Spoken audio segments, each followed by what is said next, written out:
আন্তর্জাতিক সমবায় দিবস এবং সমবায় সপ্তাহ পালন করা হলো মালদার চাঁচলে।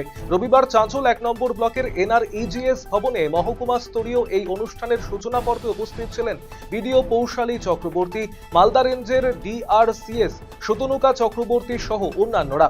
বর্তমানে জেলার সব এলাকার সমবায়ের জন্য সদস্যপদ গ্রহণের কাজ চলছে। সমবায়ের সদস্য হলে অল্প সুদে ঋণের পাশাপাশি বিভিন্ন সরকারি পণ্য কিনলেও ভর্তুকিও পাবেন বলে জানানো হয়েছে সমবায়ের তরফে। শুরু হয়ে গিয়েছে ফুটবলের মরশুম। প্রতিবারের মতো এবারেও জেলার ফুটবল খেলোয়াড়দের উৎসাহিত করতে উত্তর দিনাজপুর জেলা ক্রীড়া সংস্থার পরিচালনায় চলছে স্বর্গীয় দেবকুমার দত্ত রায়গঞ্জ আন্তঃক্লাব ফুটবল প্রতিযোগিতা 2026-27।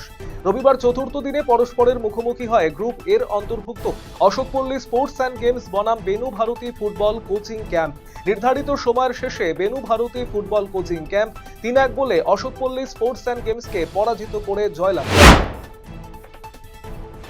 সরকারি প্রকল্পের টাকায় তৃণমূলের প্রধানের বাড়িতে বিলাসবহুল ফার্ম হাউস। পঞ্চায়েতের বিভিন্ন উন্নয়নমূলক প্রকল্পে কোটি কোটি টাকার দুর্নীতির অভিযোগ উঠেছে প্রধান এবং তার স্বামীর বিরুদ্ধে। ঘটনায় প্রশাসনিক পদক্ষেপ গ্রহণের দাবিতে বিক্ষোভে সামিল হয়েছে হরিশ্চন্দ্রপুর 2 নম্বর ব্লকের মালিয়র 1 নম্বর গ্রাম পঞ্চায়েত এলাকার বাসিন্দারা। অন্নপূর্ণা ভান্ডার প্রকল্পে শুধুমাত্র প্রকৃত যোগ্য উপভোক্তারাই আর্থিক সহায়তা পাবেন বলে জানালেন নারী ও শিশু সমাজ কল্যাণ দপ্তরের প্রতিমন্ত্রী মালতী রাভা রায়। যারা নির্ধারিত যোগ্যতার সমস্ত শর্ত পূরণ করবেন তারাই এই প্রকল্পের সুবিধে পাবেন বলে তিনি জানিয়েছেন।